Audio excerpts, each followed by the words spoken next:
Equity மார்க்கெட்டில் உங்களுக்கு லாஸே வரக்கூடாது அப்படின்னா அப்போ இதை பண்ணுங்கள். ஈக்விட்டி மார்க்கெட்டில் மினிமம் நீங்கள் 7 இயர்ஸ் கண்டினியூஸாக நீங்கள் இன்வெஸ்ட்மெண்ட் பண்ணியிருந்தீங்கன்னா உங்களுடைய ரிஸ்க் வந்து 0 தான். 1990லேருந்து டில் டேட் வரைக்கும் டேட்டா என்ன சொல்லுதுன்னா 7 இயர்ஸ் நீங்கள் கண்டினியூஸாக இன்வெஸ்ட்மெண்ட் பண்ணியிருந்தீங்கன்னா உங்களுக்கான ரிஸ்க் வந்து 0 தான். 85% என்ன சொல்லுது அப்படின்னா மினிமமாக 10% ரிட்டர்ன்ஸ் கொடுத்துருக்கு. ஸோ ஆனால் நம்ம என்ன பண்ணுறோம் அப்படின்னாக்கா மார்க்கெட் வந்து புதுசாக வரும்போது இதை வந்து அந்த மாதிரியான லாங்கர் பீரியடுக்கான இன்வெஸ்ட்மெண்ட் நம்ம புரிஞ்சிக்காம ஷார்ட் டேர்மில் நம்ம இன்வெஸ்ட் பண்ணுறோம். அதாவது 6 மந்த்ஸ் 1 இயரில் இன்வெஸ்ட் பண்ணிவிட்டு ரிஸ்க் ஆகுது லாஸ் வரும்னு சொல்லிட்டு பேனிக் ஆகி நம்ம வெளியே வந்துடுறோம். ஒரு லேண்ட் நம்ம பர்ச்சேஸ் பண்ணுறோம் அப்படின்னும் போது லேண்டோட ப்ரைஸு டவுன் ஆச்சுன்னா நம்ம என்ன பண்ணுவோம்? விற்க மாட்டோம், அதை ஹோல்ட் பண்ணுவோம். எப்போ விலை ஏறுதோ நம்ம அதுக்கப்புறம் தான் செல் பண்ணுவோம்.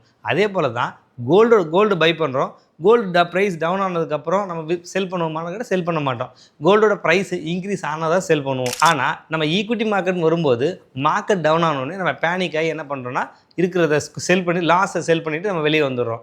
ஆனால் மினிமமாக 7 இயர்ஸ் நீங்கள் இதில் இன்வெஸ்ட்மெண்ட் பண்ணியிருந்தீங்க அப்படின்னா உங்களுக்கான ரிட்டர்ன் வந்து 10% மினிமம் கிடைக்கிறதுக்கான நிறைய சான்சஸ் இருக்குது.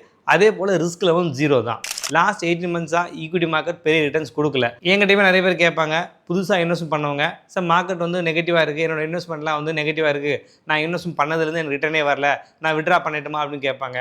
ஸோ அதுக்கு நான் என்ன சொல்கிறேன் அப்படின்னா இதே போல் தான் டேட்டாவை ஷோ பண்ணி நமக்கு வந்து நான் ரிட்டர்ன்ஸ் வந்து 7 இயர்ஸ் மினிமம் ஹோல்ட் பண்ணுங்க அப்படின்னு நான் சொல்கிறேன். இந்த 19 அதாவது வந்து ஓவரால் 1999 டில் டேட் வரைக்கும் மார்க்கெட் வந்து நிறைய அப்ஸ் அண்ட் டவுன்ஸாக பார்த்துருக்கு. அதாவது 2008 வந்து பார்த்தீங்கன்னாக்கா குளோபலாக வந்து ஃபினான்ஷியல் கிரைசிஸ் வந்தது. அப்போ மார்க்கெட் வந்து சென்செக்ஸு அரௌண்ட் 65% டவுன் ஆச்சு. அண்ட் 2013 வந்து மார்க்கெட் வந்து ரொம்ப ஃப்ளாட்டாகவே இருந்தது.